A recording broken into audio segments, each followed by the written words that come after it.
सेवा चक्र आदि का निरूपण। शंकर जी कहते हैं, अब मैं सेवा चक्र का प्रतिपादन कर रहा हूँ, जिससे सेवक को सेव्य से लाभ तथा हानि का ज्ञान होता है। पिता, माता तथा भाई एवं स्त्री पुरुष, इन लोगों के लिए इसका विचार विशेष रूप से करना चाहिए। कोई भी व्यक्ति पूर्वोक्त व्यक्तियों में से किससे लाभ प्राप्त कर सकेगा, इसका ज्ञान वह उस सेवा चक्र से कर सकता है। सेवा चक्र का स्वरूप वर्णन करते हैं। पूर्व से पश्चिम को 6 रेखाएं और उत्तर से दक्षिण को 8 तिरछी रेखाएं खींचें। इस तरह लिखने पर 35 कोष्ठ का सेवा चक्र बन जाएगा। उसमें ऊपर के कोष्ठों में 5 स्वरों को लिखकर पुनः स्पर्श वर्णों को लिखें, अर्थात क से लेकर ह तक के वर्णों का न्यास करें। उसमें 3 वर्णों ण को छोड़कर लिखें। नीचे वाले कोष्ठों में क्रम से सिद्ध, साध्य, सुसिद्ध, शत्रु तथा मृत्यु इनको लिखें। इस तरह लिखने पर सेवा चक्र सर्वांग संपन्न हो जाता है। इस चक्र में शत्रु तथा मृत्यु नाम के कोष्ठ में जो स्वर तथा अक्षर हैं, उनका प्रत्येक कार्य में त्याग कर देना चाहिए, किंतु सिद्ध, साध्य, सुसिद्ध, शत्रु तथा मृत्यु नाम वाले कोष्ठों में से किसी एक ही कोष्ठ में यदि सेव्य और सेवक के नाम का आदि अक्षर पड़े तो वह सर्वथा अशुभ है। इसमें द्वितीय कोष्ठ पोषक है, तृतीय कोष्ठ धनदायक है, चौथा कोष्ठ आत्मनाशक है, 5वां कोष्ठ मृत्यु देने वाला है। इस चक्र से मित्र, नौकर एवं बांधव से लाभ की प्राप्ति के लिए विचार करना चाहिए, अर्थात हम किससे मित्रता का व्यवहार करें कि मुझे उससे लाभ हो तथा किसको नौकर रखें जिससे लाभ हो, एवं परिवार के किस व्यक्ति से मुझे लाभ होगा, इसका विचार इस चक्र से करें। जैसे अपने नाम का आदि अक्षर तथा विचारणीय व्यक्ति के नाम का आदि अक्षर सेवा चक्र के किसी एक ही कोष्ठक में पड़ जाए तो वह शुभ है, अर्थात उस व्यक्ति से लाभ होगा, ये जाने। यदि पहले वाले 3 कोष्ठकों में से किसी एक में अपने नाम का आदि वर्ण पहले वाले 3 कोष्ठों में से किसी एक में पड़े और विचारणीय व्यक्ति के नाम का आदि अक्षर चौथे तथा 5वें में पड़े तो अशुभ होता है। चौथे तथा 5वें कोष्ठों में किसी एक में सेव्य के तथा दूसरे में सेवक के नाम का आदि वर्ण पड़े तो अशुभ ही होता है। अब अकारादि वर्णों तथा ताराओं के द्वारा सेव्य सेवक का विचार कर रहे हैं। अ वर्ग अ, ई, उ, ए, ओ का स्वामी देवता है। क वर्ग क, ख, ग, घ, ण का स्वामी दैत्य है। च वर्ग च, छ, ज, झ, ण का स्वामी नाग है। ट वर्ग ट, ठ, ड, ढ, ण का स्वामी गंधर्व है। त वर्ग त, थ, द, ध, न का स्वामी ऋषि है। प वर्ग प, फ, ब, भ, म का स्वामी राक्षस है। य वर्ग य, र, ल, व का स्वामी पिशाच है। श वर्ग श, क्ष, स, ह का स्वामी मनुष्य है। इनमें देवता से बलि दैत्य है, दैत्य से बलि सर्प है, सर्प से बलि गंधर्व है, गंधर्व से बलि ऋषि है, ऋषि से बलि राक्षस है, राक्षस से बलि पिशाच है और पिशाच से बलि मनुष्य होता है। इसमें बलि दुर्बल का त्याग करे, अर्थात सेव्य, सेवक इन दोनों के नामों के आदि अक्षर के द्वारा बलि वर्ग तथा दुर्बल वर्ग के ज्ञान करके बलि वर्ग वाले दुर्बल वर्ग वाले से व्यवहार न करें। एक ही वर्ग के सेव्य तथा सेवक के नाम का आदि वर्ण रहना उत्तम होता है। अब मैत्री विभाग संबंधी तारा चक्र को सुनो।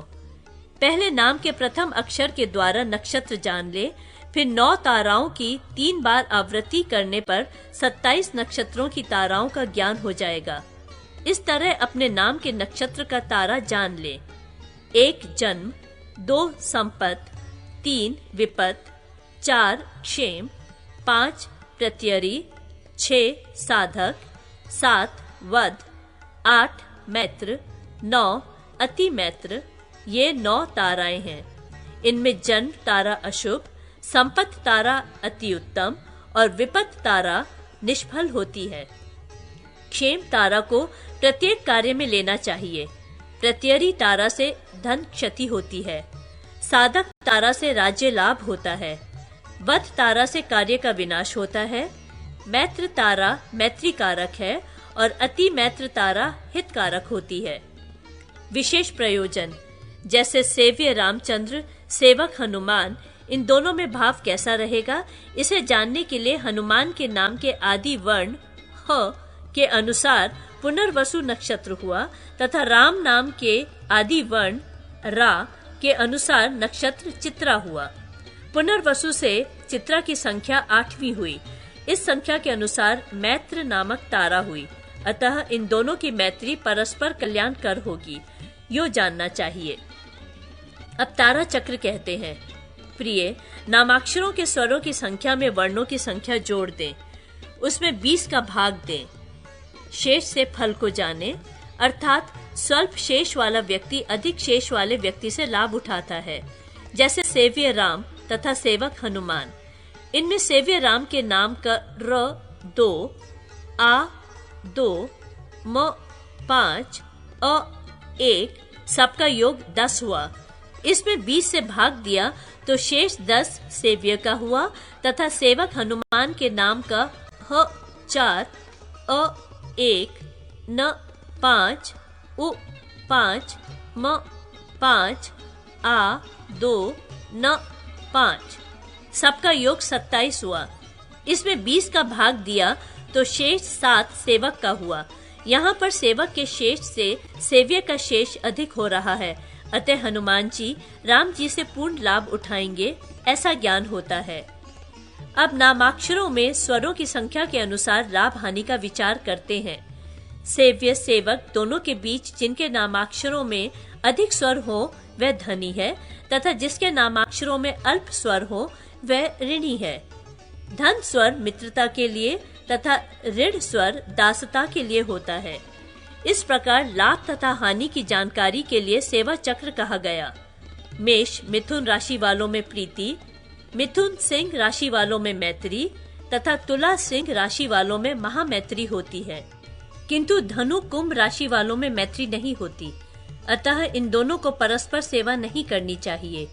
मीन वृष, वृष कर्क, कर्क कुंभ, कन्या वृश्चिक, मकर वृश्चिक, मीन मकर राशि वालों में मैत्री तथा मिथुन कुंभ, तुला मेष राशि वालों की परस्पर महामैत्री होती है। वृष वृश्चिक में परस्पर वैर होता है।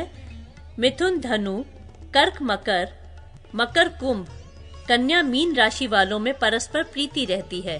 अर्थात उपर्युक्त दोनों राशि वालों में सेव्य सेवक भाव तथा मैत्री व्यवहार एवं कन्या वर्ग का संबंध सुंदर तथा शुभप्रद होता है।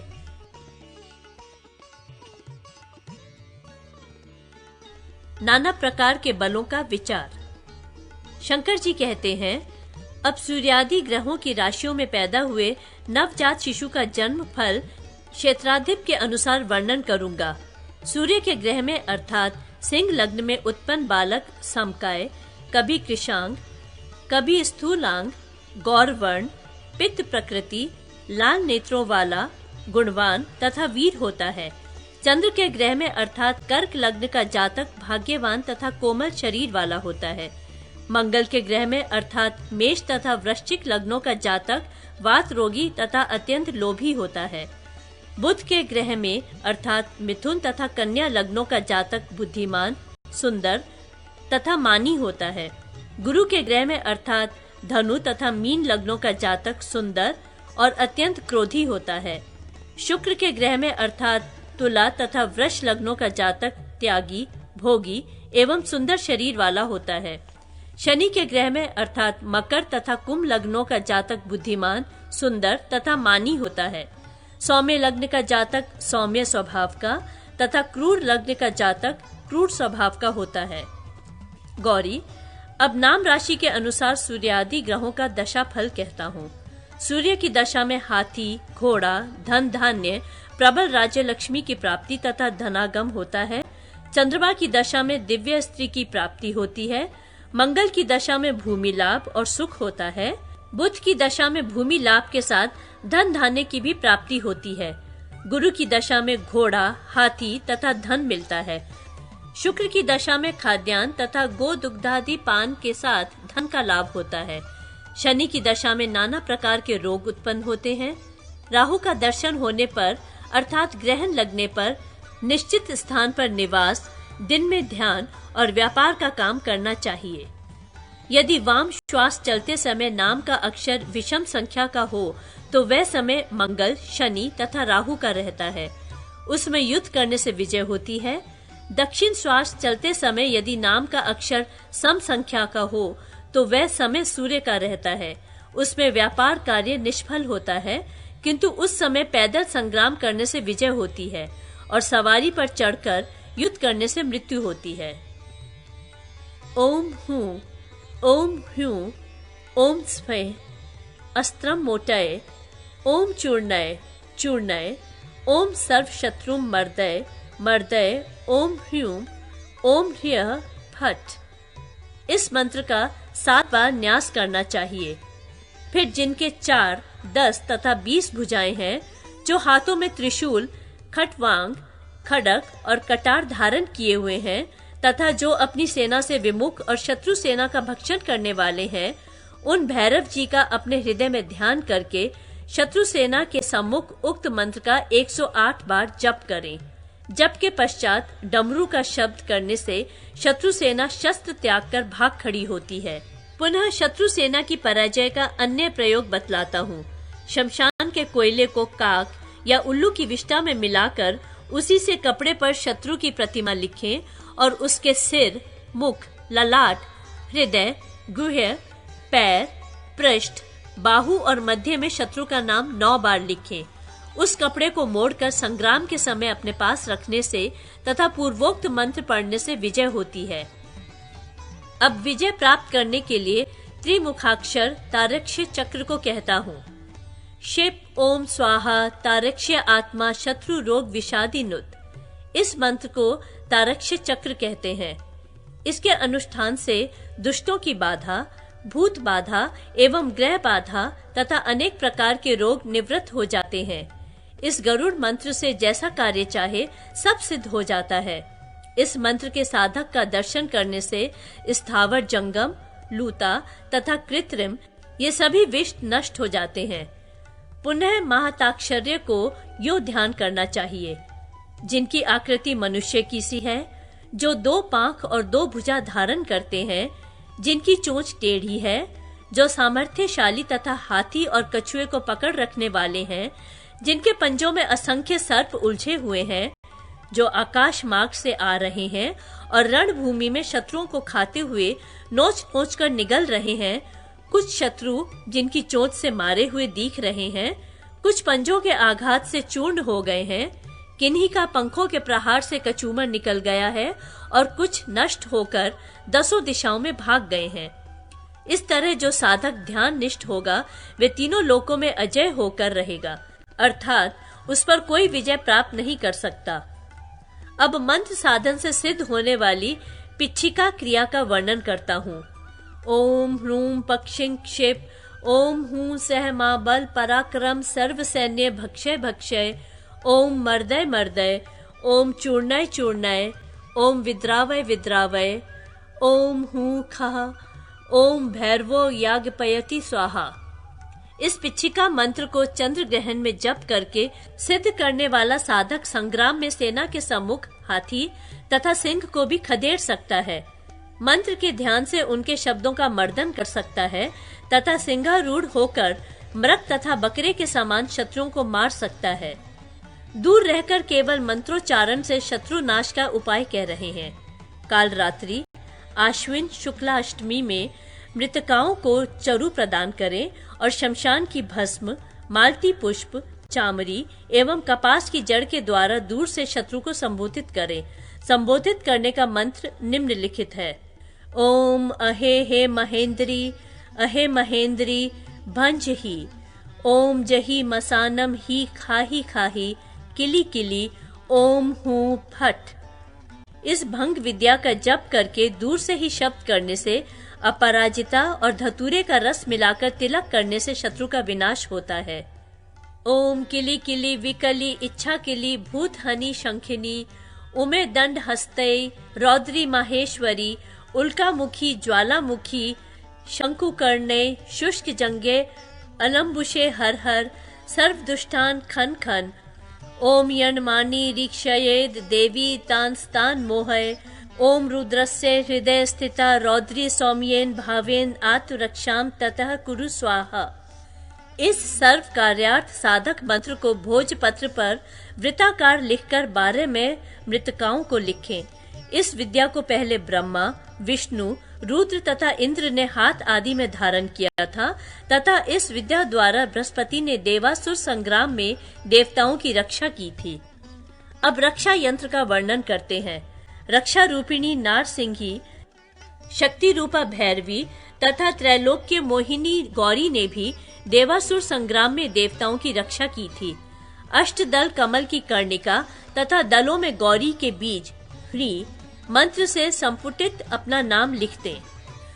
पूर्व दिशा में रहने वाले प्रथमादि दलों में पूजा के अनुसार गौरी जी की अंग देवताओं का न्यास करें। इस तरह लिखने पर शुभे रक्षा यंत्र बन जाएगा। अब इन्हीं संस्कारों के बीच मृत्युंजय मंत्र को कहता हूँ, जो सब कलाओं में परिवेष्टित है, अर्थात उस मंत्र से प्रत्येक कार्य का साधन हो सकता है तथा जो सकार से प्रबोधित होता है। मंत्र का स्वरूप कहते हैं। ओमकार पहले लिखकर फिर बिंदु के साथ जकार लिखे, पुनः धकार के पेट में वकार को लिखें, उसे चंद्र बिंदु से अंकित करें, अर्थात ओम जम ध्वम। यह मंत्र सभी दुष्टों का विनाश करने वाला है। दूसरे रक्षा यंत्र का उद्धार कहते हैं। गोरोचन कुमकुम से अथवा मलयागिरी चंदन कर्पूर से भोजपत्र पर लिखे हुए चतुर्दल कमल की कर्णिका में अपना नाम लिखकर चारों दलों में ओंकार लिखें। आग्नेय आदि कोणों में हुंकार लिखें। उसके ऊपर षोडश दलों का कमल बनाएं। उसके दलों में आकार आदि षोडश स्वरों को लिखें। फिर उसके ऊपर 34 दलों का कमल बनाएं। उसके दलों में क से लेकर क्ष तक अक्षरों को लिखें। उस यंत्र को श्वेत सूत्र से वेष्टित करके रेशमी वस्त्र से आच्छादित कर कलश पर स्थापन करके उसका पूजन करें। इस यंत्र को धारण करने से सभी रोग शांत होते हैं एवं शत्रुओं का विनाश होता है। अब भेलखी विद्या को कह रहा हूँ, जो योग में होने वाली मृत्यु से बचाती है। उसका मंत्र स्वरूप निम्नलिखित है। ओम वातिले वितले विडाल मुखी इंद्रपुरी उद्धवो वायुदेवेन खीली आजी हाजा मई वाह इहा दिदु खनित्य कंठोच्चय मुहूर्तान्व्या एह माम यस महु पाडी ओम भेलखी ओम स्वाहा। नवरात्र के अवसर पर इस मंत्र को सिद्ध करके संग्राम के समय 7 बार मंत्र जप करने पर शत्रु का मुख स्तंभन होता है। ओम चंडी ओम हूं फट स्वाहा। इस मंत्र को संग्राम के अवसर पर 7 बार जपने से खड़ग युद्ध में विजय होती है।